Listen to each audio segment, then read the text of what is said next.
Good evening. मैं सिम्मी सिंह आज के इस बेहद स्पेशल प्रोग्राम में आप सबका स्वागत करती हूँ। आप सब जानते होंगे कि आईएफपीएच यानी international forum for promoting homeopathy एक ग्लोबल ऑर्गेनाइजेशन है जो कोविड काल से लगातार डेली वेबिनार्स कंडक्ट कर रहा है। आज हम 1013वें वेबिनार पर हैं। इस फोरम का मेन ऑब्जेक्टिव है होम्योपैथी के ऑथेंटिक नॉलेज को सभी तक पहुंचाना और कम्युनिटी में यूनिटी बढ़ाना।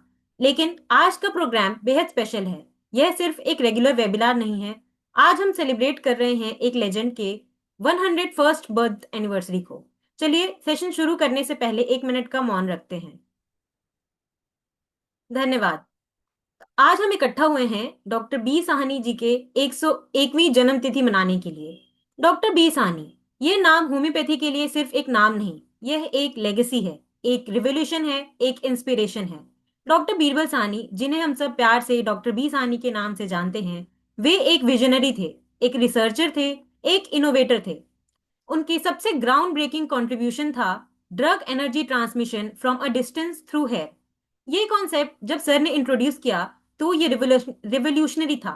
लोगों ने सोचा भी नहीं था कि ये पॉसिबल है। डॉक्टर लेकिन डॉक्टर बी सानी ने न सिर्फ इसे थ्योराइज किया बल्कि प्रैक्टिकली प्रूव भी किया। सर ने रिसर्च इंस्टीट्यूट बिहार में अपना रिसर्च किया और काउंटलेस पेशेंट्स को इस मेथड से सक्सेसफुली ट्रीट किया। डॉक्टर बी साहनी की यह डिस्कवरी सिर्फ इंडिया में ही नहीं बल्कि इंटरनेशनली भी रिकॉग्नाइज हुई। विदेशों ने भी सर के इस काम को एक्नॉलेज किया। सर क्लासिकल होम्योपैथ थे, हैनमन के प्रिंसिपल्स में गहरा विश्वास रखते थे, लेकिन साथ ही वे इनोवेटर भी थे। नए पॉसिबिलिटीज को एक्सप्लोर करने से कभी नहीं डरे। डॉक्टर बी साहनी ने अपनी पूरी लाइफ होम्योपैथी को समर्पित कर दी। उनका मिशन था होम्योपैथी को आगे बढ़ाना, इसकी पॉसिबिलिटीज को एक्सपैंड करना और ये प्रूव करना कि होम्योपैथी में अभी बहुत कुछ एक्सप्लोर करना बाकी है। आज 101 साल हो गए हैं सर के जन्म को। सर फिजिकली हमारे बीच नहीं, लेकिन उनकी लेगेसी, उनका रिसर्च, उनकी टीचिंग्स, ये सब आज हमारे साथ हैं। डॉक्टर बी साहनी सर के बेटे डॉक्टर एम के साहनी आज हमारे साथ हैं। वे सर के काम को आगे बढ़ा रहे हैं। Doctor M K Sahni sir ने अपने पिता के रिसर्च को कंटिन्यू किया और उसे और भी रिफाइन किया। तो आज का प्रोग्राम है डॉक्टर बी साहनी सर को श्रद्धांजलि देना, उनकी 101वीं जयंती सेलिब्रेट करना और उनके कॉन्ट्रीब्यूशंस को याद करना। तो आज हमारे पास एक बहुत ही स्पेशल ट्रिब्यूट है डॉक्टर बी साहनी सर के लिए, एक वीडियो सॉन्ग जो स्पेशली कंपोज किया गया है इस ओकेजन के लिए। ये सॉन्ग कंपोज किया है डॉक्टर प्रीतम गुप्ता जी ने और वॉइस और ये वीडियो बनाया गया है एआई टेक्नोलॉजी से, जो इस कंट्रीब्यूट को और भी यूनिक बनाता है। ये 5 मिनट का वीडियो सॉन्ग है जो डॉक्टर बी साहनी की लाइफ, उनके कॉन्ट्रीब्यूशंस, उनकी लेगेसी को ब्यूटीफुली कैप्चर करता है। तो चलिए, इससे पहले कि हम आज के स्पीकर को सुने, हम सब आज का ये स्पेशल ट्रिब्यूट देखते हैं और सुनते हैं।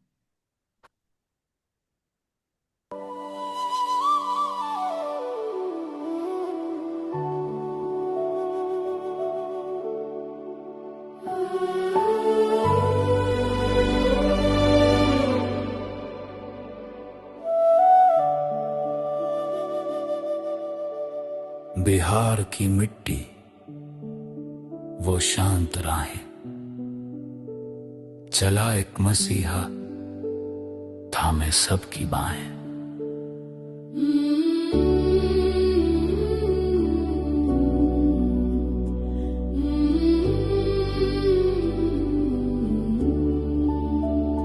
जहां भूख और दर्द का साया था गहरा, खाली हाथ चले पर विश्वास था सुनहरा। ना सोने का ताज, ना दौलत की चाह, बस सेवा और सच की पकड़ी थी राह। जहां बेबस रोते थे बंद कमरों के अंदर, वहां उम्मीद बनकर खड़े थे वो निडर। न नाम की भूख, न इनाम की प्यास, दुखियों की सेवा ही था उनका विश्वास।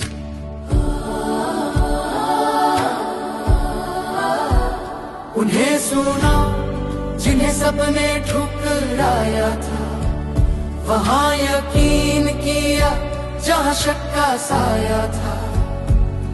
दवा से पड़े और स्पर्श से दूर आत्मा को पड़ा होकर करुणा में चू। ओ बंधु साहनी तुम कोमल प्रकाश, अंधेरी रातों में उम्मीद की आस, मीलों दूर से तेरा इलाज पहुंचा।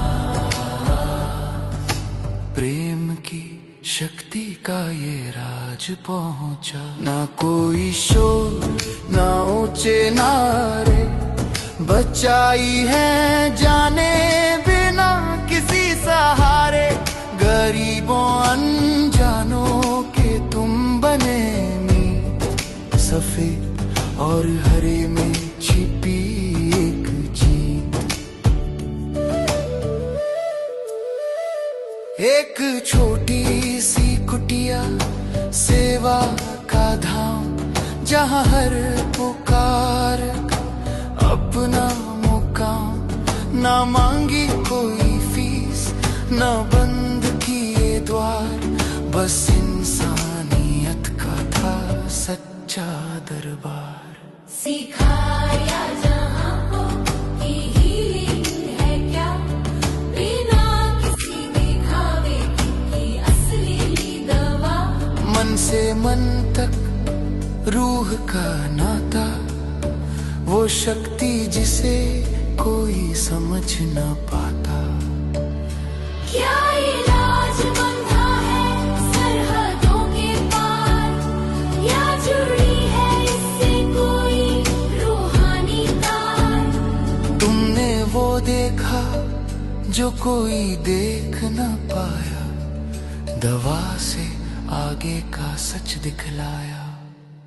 ओ बंधु साहनी तुम शांत मशाल, अनदेखे हाथों का गहरा कमाल। दुनिया भर में तुम्हारी सोच चली, रूह और इंसान की ये राह मिली। दिखाया रास्ता उन्हें जो सेवा करते हैं, जो सच और प्रेम से सिर्फ एक डॉक्टर नहीं, उससे कहीं बढ़कर इंसानियत के सेवक सबसे निडर।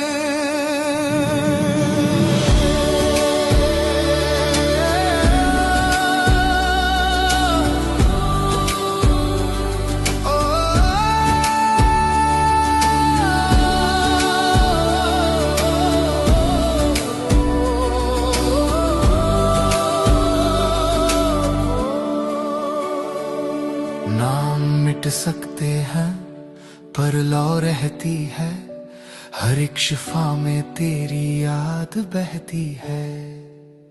दो बंधु साहनी वो मसीहा, जिसने दुनिया को उम्मीद की भाषा सिखाई।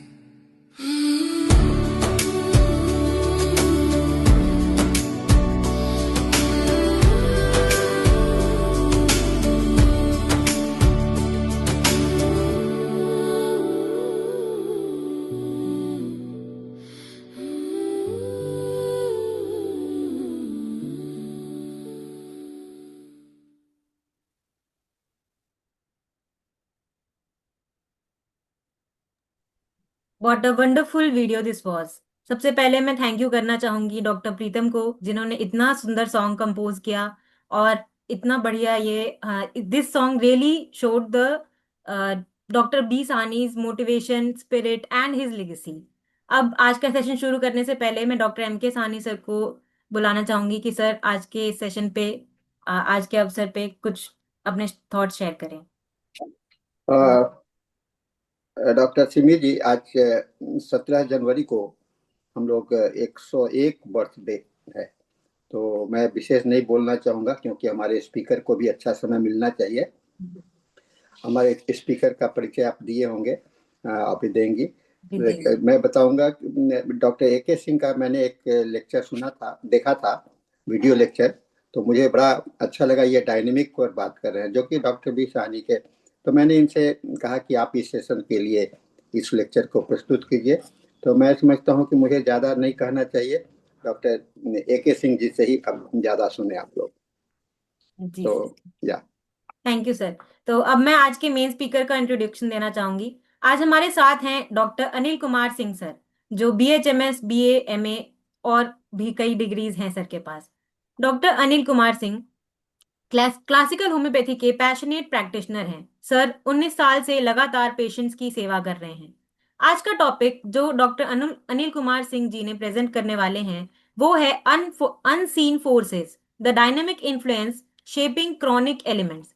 ये टॉपिक बहुत ही इंटरेस्टिंग है और डॉक्टर बी साहनी जी के वर्क से भी कनेक्टेड है, क्योंकि डॉक्टर साहनी ने भी अनफोर्सीन फोर्सेस यानी दूर से एनर्जी ट्रांसमिशन पर ही काम किया था।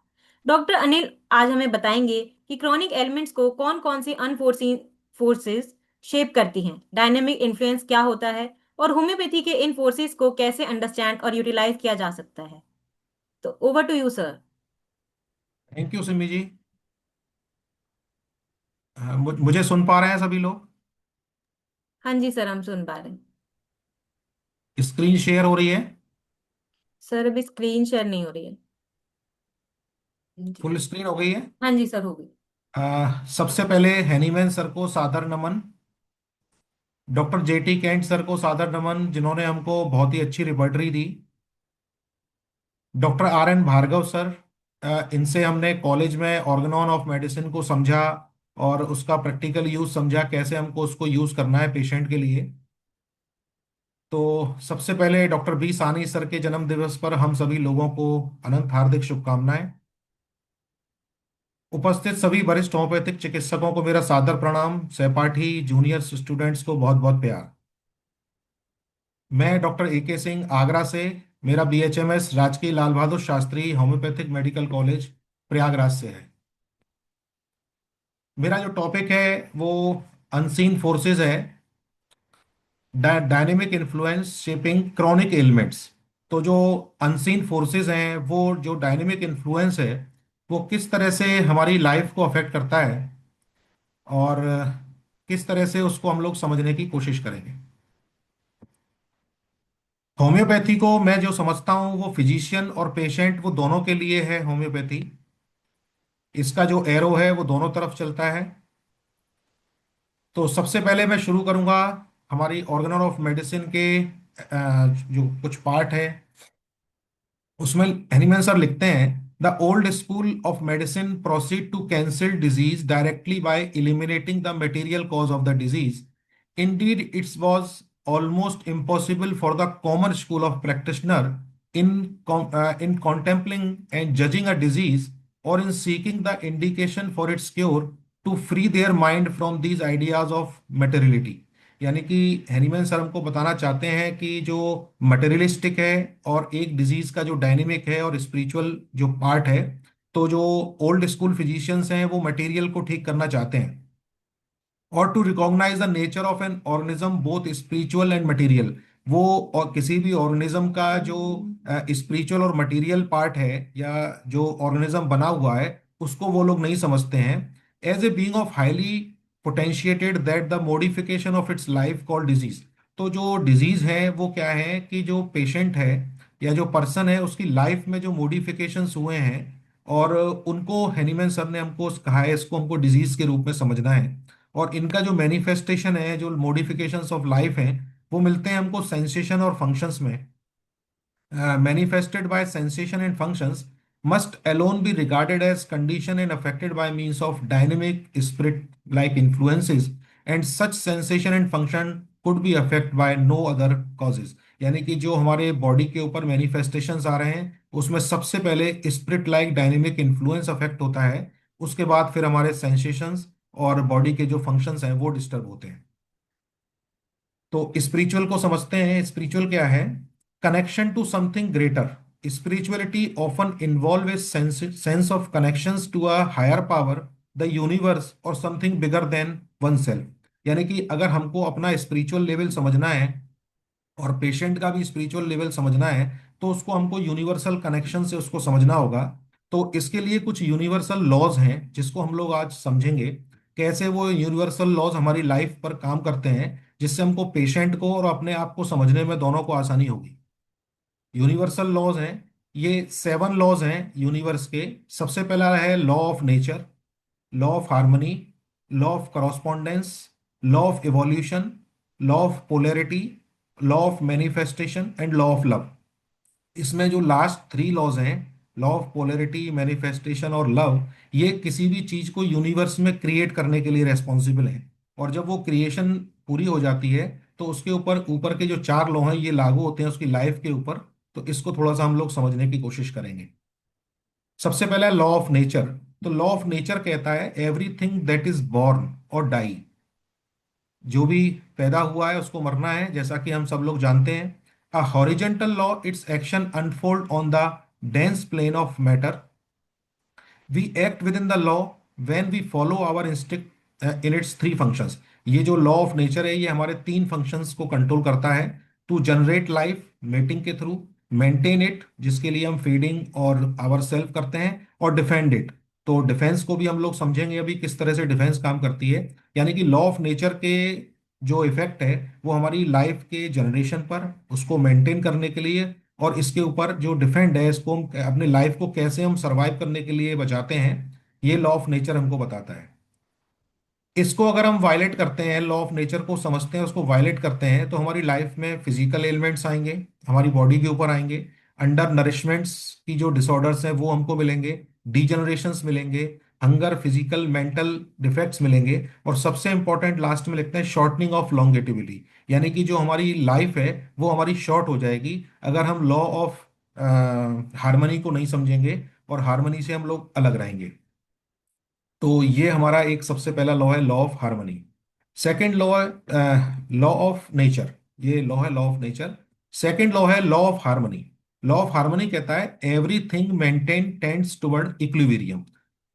जो भी कुछ है इस यूनिवर्स के अंदर, जो भी इंसिडेंसेस हो रहे हैं वो सब इक्विलिब्रियम की ओर चलने के लिए हो रहे हैं।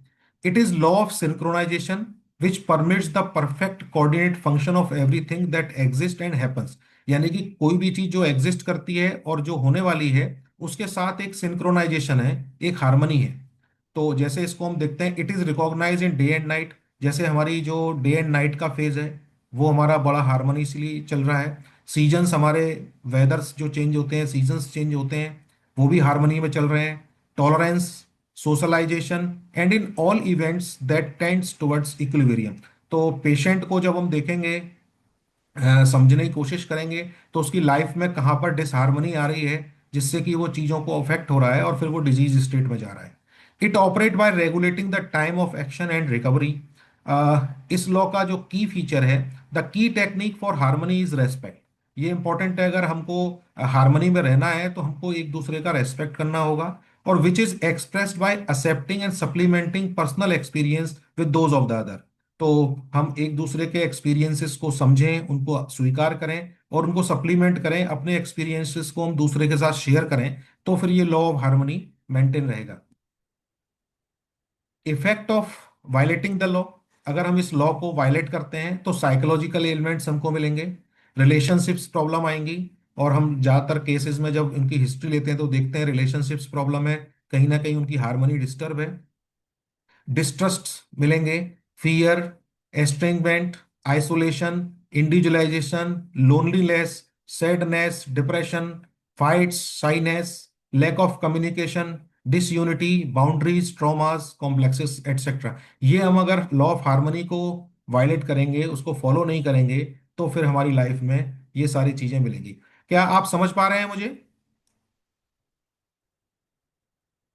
हेलो? आप बोलते जाइए, आप ठीक हैं। जी जी जी। लॉ ऑफ करॉस्पोंडेंस, ये थर्ड लॉ है। ये कहता है हमसे कि a place for everything and everything in its place. इस पूरे यूनिवर्स में जो भी कुछ है वो अपने प्लेस में है, और सब कुछ उसके लिए प्लेस भी निर्धारित है। It determine the arrangement of time, space, location, action and function of all living being. ये लॉ ऑफ करॉस्पोंडेंस हमारे टाइम को, कब क्या चीज हमको मिलनी है उसके लिए टाइम, उसका लोकेशन, ये सारी चीजें लॉ ऑफ करॉस्पोंडेंस डिसाइड करता है। It recognise in everything that can be done. जो भी कुछ होने वाला है, जो होने को है, उसके अंदर भी लॉ ऑफ करॉस्पोंडेंस हमको देखने को मिलता है। Nothing happens to anyone that is not meant to happen to them. किसी की लाइफ में अगर कुछ होता भी है तो ऐसा नहीं है वो नहीं होने वाला है, उसको हमको समझना होगा कि वो हमारी लाइफ में ऐसा क्यों हो रहा है।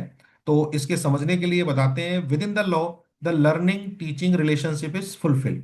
इसमें हम एक दूसरे से समझते हैं और उससे कुछ लर्न करने की कोशिश करते हैं।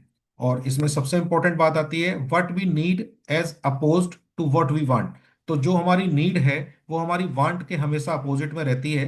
और इसको हम लाइफ में अप्लाई भी कर सकते हैं कि हमारी नीड क्या है और हमारी इच्छा क्या है। तो जब इन दोनों का अपोज होता है तो हम फिर लॉ ऑफ कॉरस्पॉन्डेंस को फॉलो नहीं कर पाते हैं और फिर डिस्टरबेंसेस क्रिएट होते हैं। तो by changing correspondence we change the destiny. ये इतना इंपॉर्टेंट लॉ है कि अगर हम पेशेंट के लॉ ऑफ कॉरस्पॉन्डेंस को समझ लेते हैं और तो उसकी डेस्टिनी भी चेंज होती है। अगर हम उसके सिलेक्शन उसके ऊपर बेस अगर अपनी दवाई को सेलेक्ट करेंगे तो उसकी डेस्टिनी भी चेंज होती है। ऐसा कई सारे पेशेंट्स में देखने को मिलता है। तो ये law of correspondence, it involve giving up fights against anything और एनीवन। अगर हम इसको फॉलो करते हैं तो सारी लड़ाइयाँ खत्म हो जाएंगी, किसी को किसी से कोई भी द्वेष भाव नहीं रहेगा और हम एक दूसरे से लर्निंग टीचिंग के एक्सपीरियंस में रहेंगे। अगर हम इसको फॉलो नहीं करते, effect of violating the law, upset in the individual environment, mental blocks मिलेंगे, डिससेटिस्फेक्शन मिलेंगी और डिफिकल्टी इन अचीविंग सक्सेस। तो कई सारे पेशेंट्स आते हैं, स्टूडेंट्स होते हैं जिनको सक्सेस नहीं मिल पा रही है, तो वो अपने आप को इस लॉ ऑफ कॉरस्पॉन्डेंस को फॉलो नहीं करते हैं। तो कहीं ना कहीं हमें इसको ढूंढना पड़ेगा। ये सारा का सारा हम अनसीन फोर्स को समझने की कोशिश कर रहे हैं जो हमको डिजीज देता है। In what we do, vary some battles against the circumstances of the life। तो लाइफ को लेकर के हम चीजों को नहीं समझ पाते हैं। Inability to accept one's life, अपनी लाइफ को भी हम स्वीकार नहीं कर पाते। जब हमको कोई चीज नहीं प्राप्त होती है तो हम अपनी लाइफ को ही कोसने लगते हैं कि मेरे जीवन में ही ऐसा क्यों है। फियर्स, एंक्शसनेस, कांस्टेंट फ्रस्ट्रेशंस, अगर इस तरह की चीजें मिल रही हैं तो हम लॉ ऑफ कॉरस्पॉन्डेंस को फॉलो नहीं कर रहे हैं।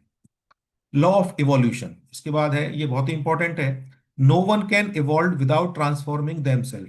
अगर कोई अपने आप को बदलना नहीं चाहता तो वो इवॉल्व नहीं हो सकता है। तो पेशेंट की भी लाइफ में हम लोग ये देखेंगे कि कहाँ पर उसकी लाइफ में ऐसी चीजें आ रही हैं जो उसको इवॉल्व करने के लिए आ रही हैं लेकिन वो इवॉल्व नहीं हो पा रहा है। Evolving consist of taking difficulties and learning from them. तो हमारे जीवन में जो भी कठिनाइयां आती हैं उनसे हमको सीखना चाहिए, लर्निंग फ्रॉम देम। तो तब हम जाकर के इवॉल्व होने के रास्ते पर चल पाएंगे। तो इवोल्यूशन में तीन सिचुएशन आती हैं। सबसे बैड करेक्टर है अनफीलिंग। अगर हम बाहर का जो एनवायरनमेंट है या जो हमारी लाइफ है उसमें कुछ हमारे अनुसार नहीं होता है तो हम अनफीलिंग में चले जाते हैं। तो ये सबसे बैड करेक्टर है इवोल्यूशन के लिए। उसके बाद गुड करेक्टर है सेंसिटिव। अगर हम सेंसिटिव स्टेज में रहते हैं, कोई हमसे कुछ कहता है हम सेंसिटिव होते हैं, तो ये गुड करेक्टर है जिससे ये पता लगता है कि हमारी लाइफ चल रही है अगर हम सेंसिटिव होते हैं। एंड वाइस करेक्टर है डिसेंसिटाइज। अगर हम अपनी लाइफ में इवॉल्व होकर के और डिसेंसिटाइज स्टेज पे पहुंच जाते हैं तो ये सबसे वाइस हमारा लेवल है। तो तीन लेवल है इवोल्यूशन के, बैड, गुड और वाइस। तो हमको अपने आप को भी हम इससे आकलन कर सकते हैं कि हम किस फेज में हैं। Equivalent to the internal process of moving from innocence, यानी कि हम जो इवोल्यूशन है हमारा, इनोसेंस हमारी बचपन की स्टेज है, टू इग्नोरेंस जब हम प्रौढ़ अवस्था में होते हैं तो इग्नोरेंस में आते हैं, और जाना हमको विजडम तक है। विजडम का मतलब ये है कि अब हम डिसेंसिटाइज हो गए। अब हमको सारी जितने भी हमारे आसपास की लाइफ में इवेंट्स हैं वो सारे इवेंट अब हमको एक्सेप्ट होने लगे। It operate by bringing opposite together, यानी कि इसको बहुत इंपॉर्टेंट लाइन है। लॉ ऑफ इवोल्यूशन के समझने के लिए क्या है कि हमारे जस्ट अपोजिट जीवन में जो भी घटना हो रहा है तो उसको हमको समझना होगा, और लॉ ऑफ करस्पॉन्डेंस से उसको हमको समझ के अपने आप को इवॉल्व करना होगा कि वो हमको लर्निंग टीचिंग के लिए आ रही है, कोई भी इंसिडेंस आ रहा है तो हम उससे क्या सीख रहे हैं। तो जितनी भी अपोजिट चीजें हैं हमारे, उनको हमको समझना बहुत जरूरी है। तो वो जो अपोजिट चीजें हैं वो हमको ये बताएंगी कि हमको किस तरह से इवॉल्व होना है। अगर हम इस लॉ को फॉलो नहीं करते, सोशल अपसेट्स मिलेंगे, रिबेल मिलेगा, जैसे कि हमारी दवाइयाँ कॉस्टिकम मर्क हैं, एनार्की, कॉस्टिकम मर्क और सेल्फ डिस्ट्रक्शन। तो इसमें जो डिजीजेस आती हैं अगर हम लॉ ऑफ इवोल्यूशन को फॉलो नहीं करते हैं तो सेल्फ डिस्ट्रक्शन की यानी ऑटो इम्यून डिसऑर्डर्स इसमें आएंगे। When limits are imposed on the experience to be lived, war, strikes, violences, revolutions, ये सारे के सारे इसके इफेक्ट्स हैं अगर हम इस लॉ को फॉलो नहीं करते। लॉ ऑफ पोलैरिटी, जैसे हम लोगों ने पढ़ा था कि लॉ ऑफ पोलैरिटी किसी भी चीज को क्रिएट करने के लिए इंपॉर्टेंट है। यूनिवर्स में अगर कोई भी चीज क्रिएट होती है तो उसके two opposites, between two opposites, कोई भी अंडरस्टैंडिंग है, जो दो अपोजिट्स के बीच में अगर कोई अंडरस्टैंडिंग बनती है और उनमें कोई मूवमेंट होता है, तो इस यूनिवर्स में कोई भी चीज क्रिएट होती है। और इसको हम सेक्सुअल आइडेंटिटी से बहुत अच्छे से समझ सकते हैं कि मेल और फीमेल सेक्सुअल आइडेंटिटी है। और that of destiny in our memory conscious as need to teach. और ये जेनेटिक जो जो सेक्सुअल बिहेवियर है या सेक्सुअल मेमोरी है, ये हमारे इंस्टिंक्ट बिहेवियर है, ये हमको जन्मजात ही हमको मिलती है लॉ ऑफ पोलैरिटी से। इसका कोई भी किसी भी तरह का अपोजिशन नहीं है, जो कि ये किसी भी चीज को क्रिएट करती है, तो ये फिक्स लॉज हैं। लॉ ऑफ मैनिफेस्टेशन कहता है nothing is created, nothing is disappear, all in manifest और अनमैनिफेस्ट। कोई भी चीज क्रिएट नहीं होती, एक मैनिफेस्ट हो रही है तो दूसरी अनमैनिफेस्ट हो रही है। इस तरह से यूनिवर्स के अंदर ये फिनोमेना रेगुलर चलते हैं। लॉ ऑफ लव, ये सबसे इंपॉर्टेंट है। Love is a source of everything that transpire. ये लव के थ्रू ही सारी चीजें क्रिएट होती हैं। जैसे हमारा एक रूब्रिक है फोर सेकंड फीलिंग, तो फोर सेकंड फीलिंग में उस पर्सन को जीवन में कभी प्यार ही नहीं मिला, इसलिए वो फोर सेकंड में चला गया, अबंडेंट में चला गया, लोनलीनेस में चला गया। तो love is very important. In order to confer on his children all information that exhibit in the absolute, the father create the universe which will be her child's school। तो जो universe है हमारा, वो हमारा स्कूल है। और हम एक अर्थ पे रहते हैं जिसमें हमको सारी चीजों को सीखना होगा। Everything which occur in universe, universe because of love. अगर कोई भी घटना घटती है यूनिवर्स के अंदर, तो वो लव की वजह से घटती है। Live in peace and joy is to live in love. ये हमको जीवन मिला है, इसमें हमको पीस, जॉय और लव में ही रहना है। Respecting the experiences of the other. किसी दूसरे का जो एक्सपीरियंस है उसको हम रेस्पेक्ट करेंगे, तो फिर हम लव की तरफ बढ़ेंगे। And being ready to serve them, not subject to any condition, is express love in human relationship. अगर हम इसका मीनिंग है निस्वार्थ भाव से अगर हम कोई सेवा करते हैं, अपने लव को एक्सप्रेस करते हैं, तो वो लव की सबसे सुपीरियर फॉर्म होती है। और इसी से हम सब लोग क्रिएट हुए हैं। तो ये यूनिवर्सल लॉज हैं। अब हम लोग देखते हैं यूनिवर्सल लॉज जो है, जब हम अपनी फीटल लाइफ में होते हैं, तो 6 मंथ के आसपास, 24 वीक के आसपास एक इंसिडेंस होता है जिसमें फीटल वायबिलिटी हमको मिलती है। यानी कि फीटस वायबिलिटी का मतलब है कि हमको लाइफ मिली। तो ये जो लाइफ है ये हमको यूनिवर्स से मिली। और इससे जो पहले के महीने होते हैं उसमें हमारे ऑर्गन्स का डेवलपमेंट होता है, और फीटल वायबिलिटी आने के बाद वो सारे ऑर्गन फंक्शनली एक्टिव हो जाते हैं। तो ये एक ऐसा फिनोमेना है जिससे हमको ये पता लगता है कि इस वीक में, 6 मंथ में, 23 to 24 वीक में हमको फीटल वाइबिलिटी मिलती है, यानी कि लाइफ मिलती है। हमारे सारे ऑर्गन्स फंक्शनली एक्टिव होते हैं।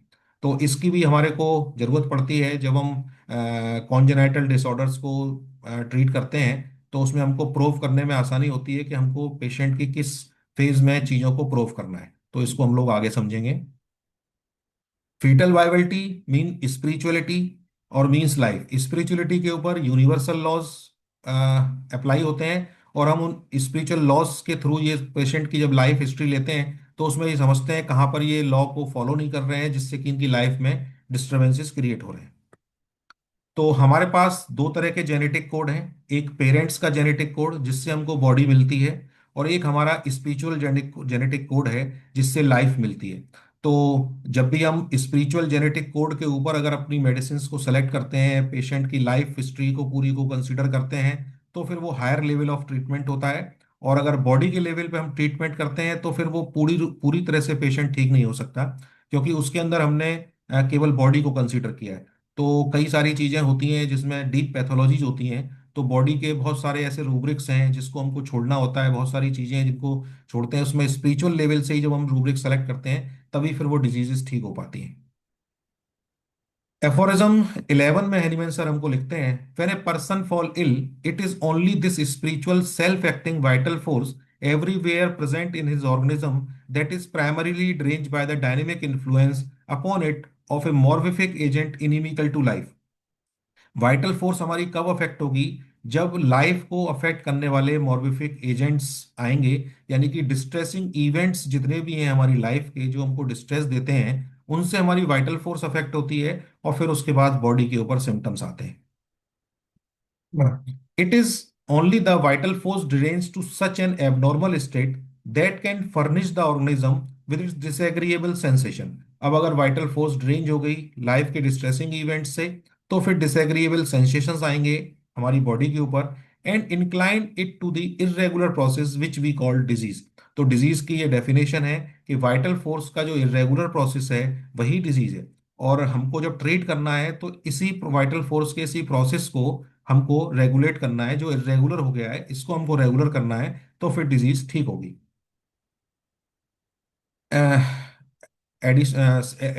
एफोरिज्म 11 में लिखते हैं, for as a power invisible in itself. ये जो पावर है वाइटल फोर्स की ये इनविजिबल है, और इनविजिबल चीज को ही हमको आज समझना है। इस इनविजिबल के ऊपर यूनिवर्सल लॉज काम करते हैं, and only cognisable bye its effect on the organism.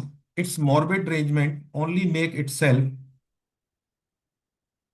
known by manifestation of disease in the sensation and function of the those part of the organism exposed to the senses of the observer and physician, that is by morbid symptom, and in no other way it can make itself known। तो हमारी body के ऊपर इसका impact आता है जो invisible vital force है उसके इफेक्ट का। इसको हम लोग ऐसे समझ सकते हैं कि शरीर हमारा एक दर्पण है, एक मिरर की तरह काम करता है, जिस पर वाइटल फोर्स का सारा रिफ्लेक्शन हमको दिखाई देता है। पेशेंट को अंडरस्टैंड करने के लिए हमको उसका एनर्जी टू मैटर, यानी कि उसका एनर्जी लेवल क्या है, और उसका मैटर यानी उसकी बॉडी पर क्या चेंजेस हैं, स्पिरिचुअल टू मटेरियल, इन दो चीजों को हमको पेशेंट को समझने के लिए समझना होगा। अब एफोरिज्म 11 के फुट नोट में हेनीमैन सर डायनेमिक्स को हमको समझाते हैं कि डायनेमिक्स क्या है, व्हाट इज डायनेमिक इन्फ्लुएंस और डायनेमिक पावर क्या है। Our earth by virtue of a hidden invisible energy carries the moon around her in 28 days and several hours. The moon alternately in definite fixed hour rises our northern seas to flood tide and again correspondingly lower them to ebb। यानी कि जो अर्थ की जो invisible hidden energy है उसकी वजह से moon के अंदर टाइड्स आती हैं, और फिर जैसे ही वो उसका टाइम पीरियड पूरा होता है 20 डेज और सेवरल आवर्स का, तो फिर वो अपने आप नीचे हो जाती हैं। तो ये हम लोगों ने देखा भी है कि सी की टाइड्स मून की प्रेजेंस में बढ़ जाती हैं और मून की एब्सेंस में वो कम हो जाती हैं। तो ये डायनेमिक इन्फ्लुएंस जो नेचर में हैनीमैन सर ने हमको समझाया। उसके बाद लिखते हैं apparently this takes place not through material agency. इसमें किसी तरह की मटेरियल एजेंसी को यूज नहीं किया गया है, नॉट थ्रू मैकेनिकल कॉन्ट्रीवेंसेस, किसी भी तरह की मैकेनिकल इंस्ट्रूमेंट्स नहीं यूज हुए हैं। Are the use for the product of human labour. इसमें ह्यूमन लेबर का भी कोई यूज नहीं हुआ है, कोई ऐसा नहीं है कि किसी कोई चेन पुली या हुक वगैरह से इसको खींचा जाता है। And so see numerous other event about us as a result of the action of one substance on the other substance. अगर हम नेचर को ऑब्जर्व करेंगे तो बहुत सारे नेचर के अंदर ऐसे न्यूमरस एग्जांपल्स हमको मिलेंगे जिसमें कि एक सब्सटेंस का दूसरे सब्सटेंस के ऊपर इफेक्ट है, और उस इफेक्ट को हैनीमैन सर ने हमको कॉज एंड इफेक्ट फिनोमेना को समझाया। तो अब जैसे हम लोग स्पिरिचुअल लेवल को देखते हैं, स्पिरिचुअल लेवल हमको दिखाई नहीं देगा, उसमें किसी भी तरह का कोई मटेरियल नहीं है, और उसका एक इम्पैक्ट हमारे ऊपर हमारी बॉडी के ऊपर आता है। तो ये कॉज एंड इफेक्ट फिनोमेना को हैनीमैन सर ने समझाया। हेनीमैन सर कहते हैं only cultured practice in comparison and deduction can form for himself a kind of supra sensual ideas sufficient to keep all this material और mechanical in his thought from such concepts. अगर हम material और mechanical concept से दूर जाना चाहते हैं तो हमको अपने लिए सुपरा सेंसुअल आइडियाज डेवलप करने पड़ेंगे। और ये सुपरा सेंसुअल आइडियाज कैसे होंगे? कंपैरिजन एंड डिडक्शन के प्रोसेस से। जैसे हम पेशेंट की लाइफ को कंपेयर करके उसके रूब्रिक्स लेंगे, और रूब्रिक्स में जो मेडिसिन आएंगी उन मेडिसिन को फिर हम एक एक करके डिडक्ट करेंगे। तो इसको ऐसा करते रहेंगे तो हमारे सुपरा सेंसुअल आइडियाज डेवलप होंगे, और फिर हम पेशेंट को बहुत अच्छी रेमेडी, उसको हायर लेवल से उसको रेमेडी को सेलेक्ट कर पाएंगे, और तभी जा करके फिर वो पेशेंट जो इनक्योरेबल डिजीज है वो ठीक होगी। फुट नोट 11 में ही लिखते हैं ये व्हाट इज डायनेमिक इन्फ्लुएंस, जो कॉज एंड इफेक्ट फिनोमेना है, कंपैरिजन रिडक्शन का, सुपरा सेंसुअल आइडियाज। ये एक एब्सोल्यूट और स्पेसिफिक प्योर एनर्जी है, action of one substance on the other substance. Foot note के सेकंड पैरा में एनिमेशन सर बताते हैं, for instance the dynamic effect the sick make in influence upon the healthy man as well as the dynamic energy of the medicine upon the principle of life in restoration of health. तो अब जो disease जो हमको सिक making influence हैं, और जो हमारी medicine हैं जो डायनेमिक हैं, और जो हमारे प्रिंसिपल्स ऑफ लाइफ के ऊपर अफेक्ट करती हैं। Dynamic energy of the medicine upon the principle of life in restoration of health is nothing else than infection, and so not in any way material, not in any way mechanical. हमारी medicine में भी किसी तरह का कोई material नहीं है, कोई मैकेनिकल चीजें नहीं है, वो प्योर डायनेमिक एनर्जी हैं, और जो प्रिंसिपल्स ऑफ लाइफ के ऊपर काम करती हैं। और इसी तरह से जो सिक मेकिंग इन्फ्लुएंस है वो भी हेल्दी मैन को सिक करते हैं। जस्ट एज द एनर्जी, अब नेक्स्ट उसको और हनीमैन सर हमको समझाते हैं मैग्नेट के अट्रैक्शन से, कि just as the energy of magnet attract a piece of iron और स्टील इज नॉट मटेरियल। तो ये हम लोग कई सारे 12th क्लास में एक्सपेरिमेंट कर चुके होते हैं कि मैग्नेट और जो स्टील है, आयरन रॉड है, वो उसको अट्रैक्ट करती है। उसमें कोई भी मैकेनिकल नहीं है, उसका मैग्नेट का एक मैग्नेटिक फील्ड है। One see that the piece of iron is attracted by the one pole of the magnetic, but how it is done it is not seen. जो पोल मैग्नेट का iron को attract करता है ये हमको दिखाई नहीं देता, लेकिन वो अट्रैक्ट करता है। तो ये कॉज एंड इफेक्ट फिनोमेना है मैग्नेट का आयरन के ऊपर। This invisible energy of the magnet does not require mechanical auxiliary means hook or lever to attract the iron. The magnet draw to itself, and this act upon the piece of iron upon a steel needle by means of purely immaterial, invisible, conceptual inherent energy that is dynamically and communicate the steel needle the magnetic energy equally invisible dynamically। तो ये Hahnemann sir ने हमको magnet से समझाया कि जो magnet का field है और जो मैग्नेटिक फील्ड है वो प्योरली इमेटीरियल, इनविजिबल है, और एक कंसेप्चुअल इनहेरेंट एनर्जी का एक हमको नया टर्म दिया कि जो हमारे थॉट्स हैं, जो कंसेप्ट्स हैं, वो हमारे को इस एनर्जी लेवल को डिस्टर्ब होने से हमारी बॉडी के ऊपर इम्पैक्ट्स आते हैं। तो इसको भी हम आगे समझेंगे। The steel needle become it self magnetic even at A distance. अब क्या हो रहा है कि अगर मैग्नेट के एक संपर्क में बहुत समय तक वो स्टील निडल रहती है तो उसके अंदर भी वो मैग्नेट का गुण आने लगता है। Steel needle with the same magnetic property, और उसके अंदर भी सेम मैग्नेटिक प्रॉपर्टी आती है with which has been endeavoured previously by the magnetic rod, जिस मैग्नेटिक रॉड के वो संपर्क में आई। Just as a child with small pox और measles communicate to near untouched healthy child. अब ये डिजीज में हमको बता रहे हैं कि जिस तरह से स्मॉल पॉक्स और मीजल्स हैं, किसी परिवार में अगर किसी बच्चे को हो जाती हैं और कोई बच्चा उससे दूर भी रहता है, जो उससे टच भी नहीं हुआ है, तो वो भी स्मॉल पॉक्स और इससे अफेक्ट होता है विदाउट एनी मटेरियल। इसमें किसी भी तरह का कोई मटेरियल ट्रांसफर नहीं हुआ है। ये एफोरिज्म 11 के फुटनोट में हनीमैन सर हमको डिजीज को लेकर बताते हैं। A pure specific conceptual influence communicate to the near child. अब इसमें जब एक बार हम लोगों ने देखा है कि किसी घर में स्मॉल पॉक्स या मीजल होती है तो दूसरे बच्चों को हम लोग जो अलग करते हैं उनसे, तो फिर वो एक फियर का कंसेप्ट घर में आ जाता है कि कहीं और बच्चे इससे अफेक्ट ना हो जाएं। तो बेसिकली वो फियर से अफेक्ट होने लगते हैं, जो कि एक कंसेप्चुअल इन्फ्लुएंस है। Measles in the same way as the magnetic communicate to the near needle by magnetic property. Third para में बताते हैं कि this upon this conceptual principles of life depend their medicinal health altering conceptual influence just as the nearness of the magnetic pole can communicate only magnetic energy to the steel. अब किस तरह से ये जो हमारे कंसेप्ट मेडिसिन जाकर के हमारे कंसेप्चुअल इन्फ्लुएंस को अफेक्ट करती है, जिसको हमने प्रिंसिपल ऑफ लाइफ के ऊपर सेलेक्ट किया है, फिर वो जाकर के हमारी डिजीज पे काम करेगी। जिस तरह से मैग्नेट जो थी उसकी वजह से वो स्टील खुद अपने आप में एक मैग्नेट का रूप ले लेती है, और but can not communicate other properties instant more hardness और डक्टिलिटी। तो स्टील जो है वो मैग्नेट की केवल मैग्नेटिक प्रॉपर्टी से अफेक्ट होती है, बाकी और चीजों से वो अफेक्ट नहीं होती। इसी तरह से हम कंसेप्चुअल प्रिंसिपल्स ऑफ लाइफ के ऊपर अगर मेडिसिन को देंगे तो वो उसके कंसेप्चुअल ऑल्टर्स करेगी पेशेंट के अंदर, और फिर उसकी डिजीज ठीक होगी। The medicinal property of those material substances which can be medicines proper relate only to their energy to call out alteration in well-being of animal life। तो जो मेडिसिनल प्रॉपर्टी है वो पूरी तरह से रिलेट टू देयर एनर्जी, वो उसकी energy से रिलेटेड है, उसमें किसी भी तरह का मैकेनिकल और मटेरियल नहीं है। Once upon, only upon this conceptual principle of life depend their medicinal health। ये हम लोग पढ़ चुके हैं, peculiar, and thus every specific medicinal substance alter through a kind of infection that well-being of man in a peculiar manner exclusively its own and not in peculiar to another medicine। अब एक medicine का जो alter करने का effect है, जो उसकी dynamic energy है, जो उसको पिक्यूलियर बनाती है, वो किसी दूसरी मेडिसिन में नहीं होती। As certainly as the nearness of the child ill with small pox will communicate to a healthy child only small pox, not to a measles. तो इन दोनों डिजीजेस को बहुत ही डिफरेंशिएट करना बहुत मुश्किल होता है, लेकिन फिर भी केवल स्मॉल पॉक्स से अफेक्टेड जो चाइल्ड है वो स्मॉल पॉक्स को ही ट्रांसफर करेगा हेल्दी चाइल्ड में।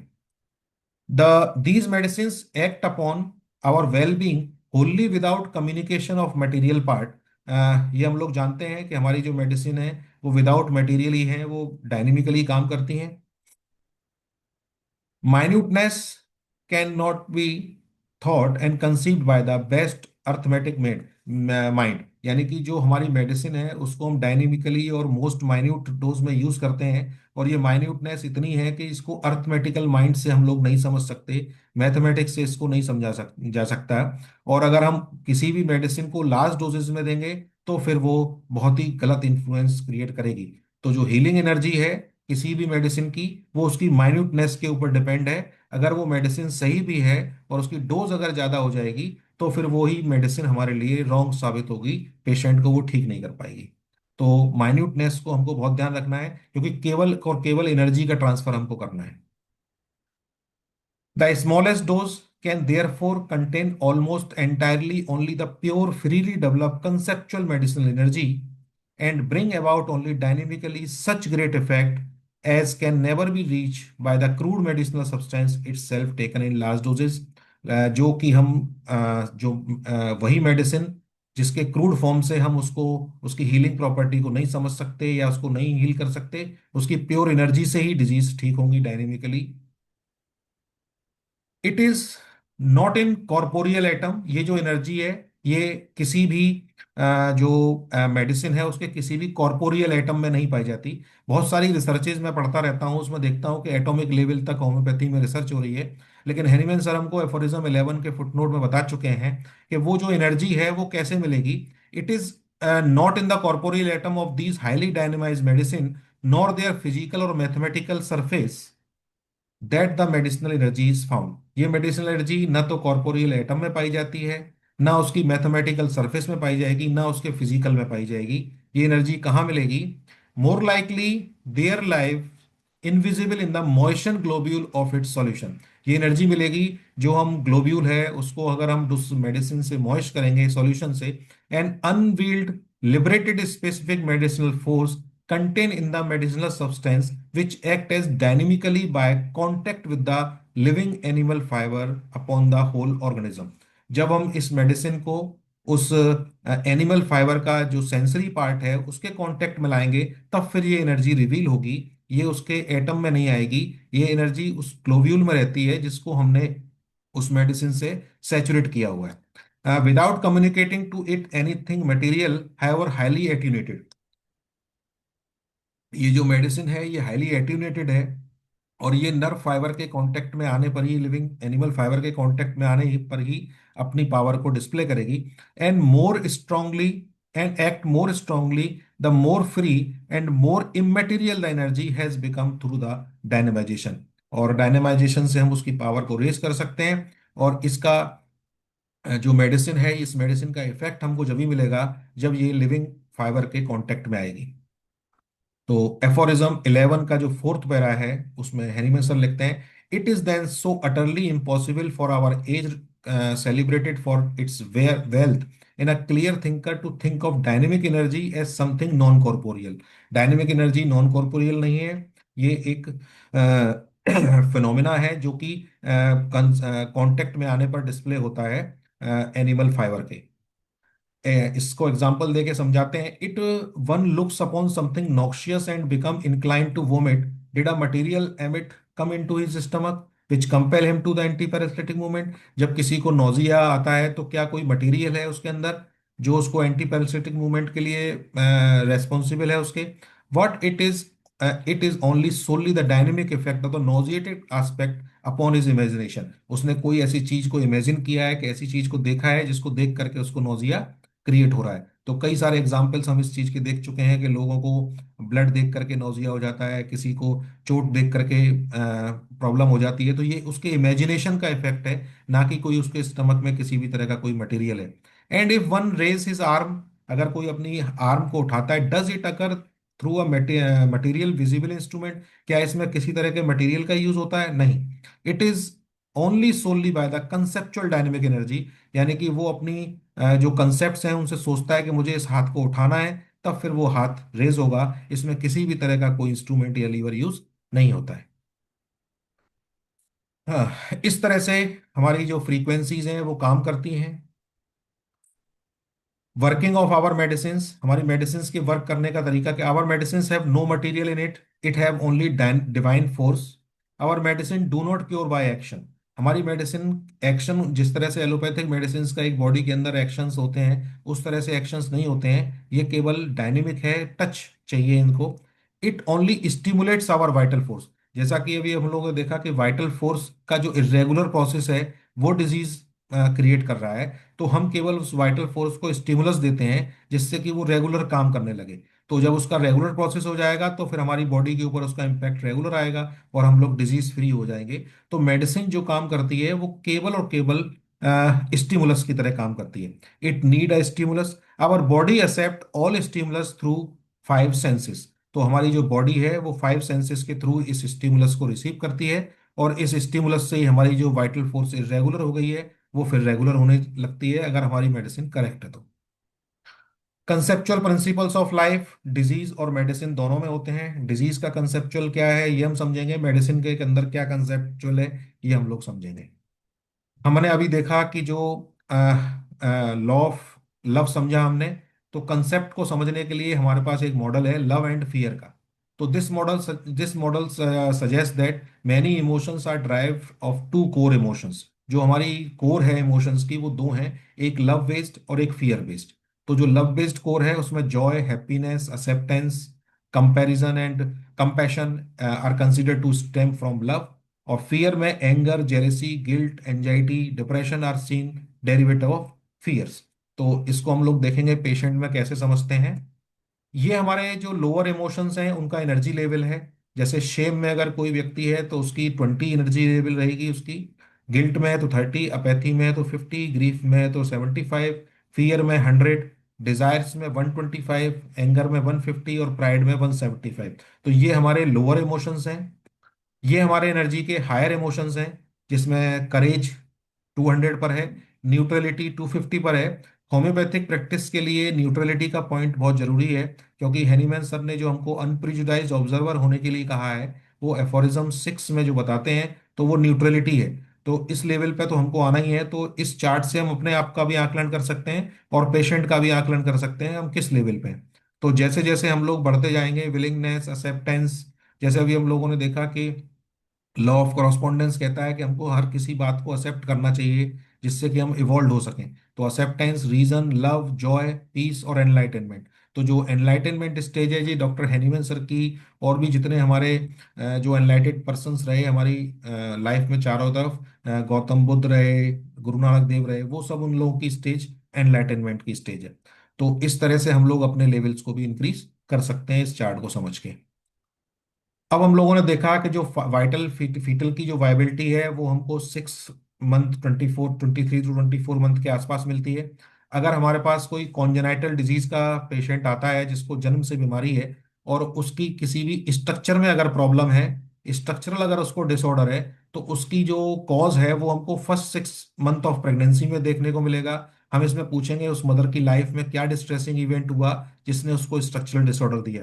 और अगर उसमें फंक्शनल डिसऑर्डर आता है किसी तरह का, तो हम लोग लास्ट के 2 to 3 मंथ ऑफ प्रेगनेंसी है उसमें प्रूव करेंगे कि क्या उसको डिसऑर्डर्स आए। तो इन कॉन्जेनाइटल डिसऑर्डर्स को हम लोग आगे डिस्कस करेंगे। Disorder with progression of life, हमारे जीवन के साथ जो डिसऑर्डर चलते हैं, जैसा कि हम लोग ऑर्गनोन से पढ़ते हैं, एक्यूट और क्रॉनिक डिसऑर्डर्स। तो मेरा जो टॉपिक है वो क्रॉनिक डिजीज के लिए है। तो एफोरिज्म 5 में हनीमैन सर हमको बताते हैं कि जो कॉज एक्यूट डिजीज है उसका कॉज फाइंड आउट कर लेंगे तो वो ठीक होगा, और जो क्रॉनिक डिजीज है उसका जो कॉज है वो मियाज्म है। और वो मियाज हमको उस पेशेंट की जो मोर सिग्निफिकेंट पॉइंट्स हैं उसकी लाइफ के, यानी कि उसकी लाइफ में ऐसे सिग्निफिकेंट पॉइंट्स जिनसे उनकी लाइफ बहुत ज़्यादा प्रभावित हुई है, तो वो हमको म्याज में ढूंढने को मिलेंगे। और म्याज हमको मिलेगा मिलेगा कहाँ पर? एफोरिज्म 5 में ही बताते हैं, मॉरल और इंटेलेक्चुअल करेक्टर में, ऑक्यूपेशन में, mode of living and habits में, सोशल डोमेस्टिक रिलेशंस में, एज में और सेक्सुअल फंक्शंस में।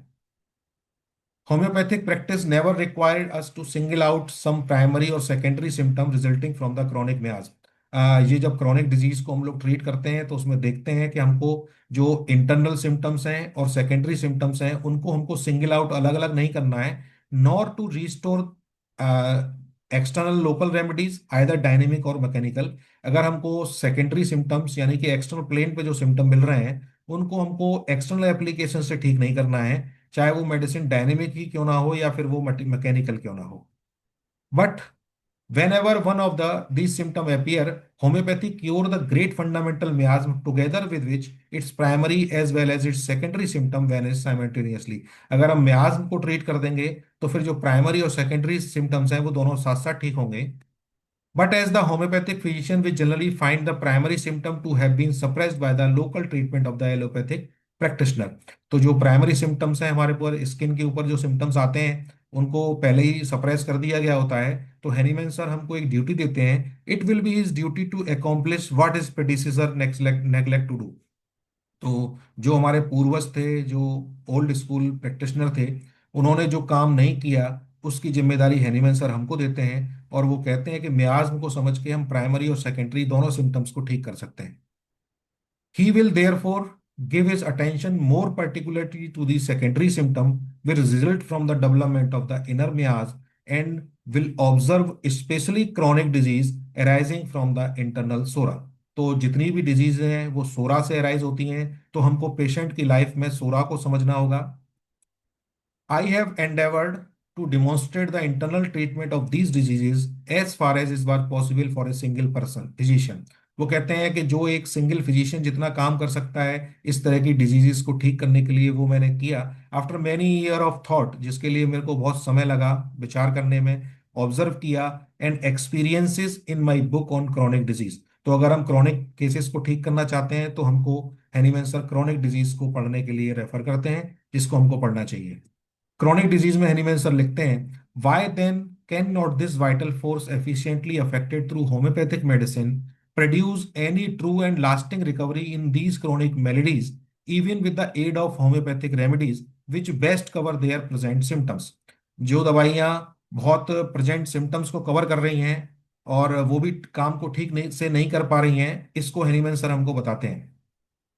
तो ये क्रॉनिक डिजीज पे हनीमैन सर ने काम किया, और वो कहते हैं जो गॉड है उसने हमको सब कुछ दिया। तो miasm is related to life of the patient, miasm में डिफेंस है, सेक्रीफाइसेस है, हम लाइफ में क्या चीज सेक्रीफाइस करते हैं। म्याज में तीन तरह के सेल्स जो अपने फंक्शंस, जैसे सबसे पहला फंक्शन सर्वाइवल का, उसको सेक्रीफाइस करती है, जनरेशन के फंक्शन को सेक्रीफाइस करती है, और सेल्फ डिफेंस को करती है। तो सोरा जो एडेप्टेशन, सोरा की तीन स्टेजेस हैं, सोरा डोरमेंट, लेटेंट और एक्साइटेड, और फिर एक्टिव सोरा। तो एक्टिव सोरा में हमको क्रॉनिक डिजीजेस मिलती हैं, एक्साइटेड सोरा में एक्यूट डिजीज मिलती हैं। सेल जब फर्स्ट फंक्शन को अपने को सेक्रीफाइस करती है तो इन्फ्लेमेशन सोरा, सेकंड फंक्शन सेल डिवीजन का तो साइकोसिस, और सेल डिस्ट्रक्शन सिफिलिस। केस देखते हैं। एक केस है इनक्योरेबल, ये पेशेंट का वीडियो है। हमारे पास में केवल 2 मिनट बचा है। हाँ, ये केस है एनएमडीए, एनसेफेलाइटिस, एनसेफेलाइटिस ऑन इम्यूनोपैथी। तो हम इसको केस को कभी बाद में डिस्कस करेंगे, इसका रिजल्ट देख लेते हैं। ये बच्चे की कंडीशन थी,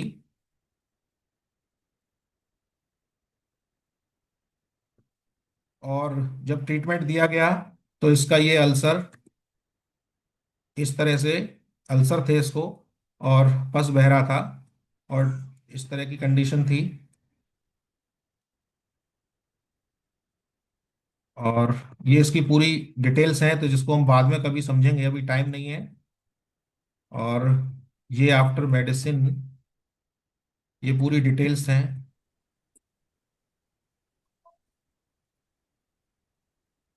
हम ये लोग इसके लिए एक हेलिंग्स अलग लॉ भी इसमें सेशन मिला। कर लेंगे, एक अलग सेशन और कर लेंगे इस पर। ये इसमें हीलिंग शुरू हो गई, ये इसकी पूरी तरह से हील हो गया। तो इस तरह के अल्सर थे जो इसमें हील हो गए।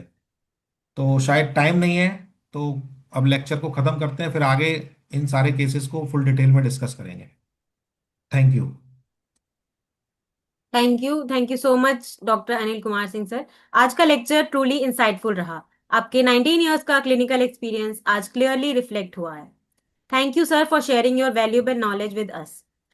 और थैंक यू। आज का ये स्पेशल प्रोग्राम हम यहीं कंक्लूड करते हैं।